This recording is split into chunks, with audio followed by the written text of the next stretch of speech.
were to exit the Iran deal anyway, wouldn't that send the message to Iran that we mean war, and to North Korea, don't make a deal with the United States? Well, I think my South Carolina colleague there made a grievously in-error statement.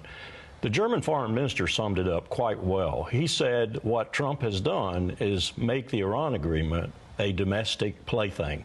In other words, domestic politics. When you look at Tom Cotton, you look at John McCain, you look at others in the Congress, that's exactly what he's done. And by doing that, he's assured that the nuclear agreement will fail, ultimately. Yeah. And then what you have is one choice, war. And that's what Tom Cotton, John McCain, bomb Iran, want.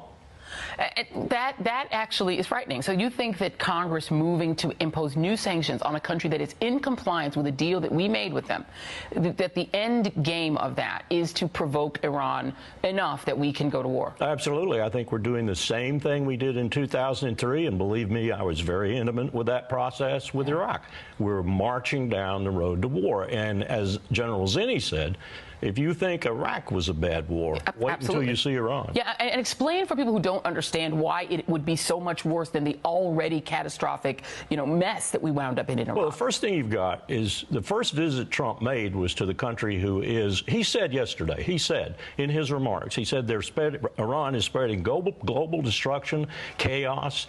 Saudi Arabia is the one doing that. The bloody war in Yemen, which we're sad to say involved in with refueling and targeting intelligence and bombs, is the bloodiest war on the face of the earth right now, the greatest humanitarian disaster since World War II with cholera and starvation. We're part of that. Saudi Arabia at the other end, if you will, is destroying the Gulf Cooperation Council by its feud with Qatar. So the biggest threat in the world right now. A feud that we've got involved in. We've taken sides against Qatar, who is an ally. Absolutely. The Saudis are far worse than Iran, and we're getting ready to make that situation even worse, more profoundly destabilizing, by taking on Iran militarily. There's no other choice. If you say it's unacceptable, as Tillerson did, that Iran has a nuclear weapon, you either get it through diplomacy or you get it through war. I'll look at the camera right now and tell every GI out there, soldier, sailor, airman, Marine, Coast Guardsman, you've had 17 straight years of war. Get ready for 17 more. Oh, my God.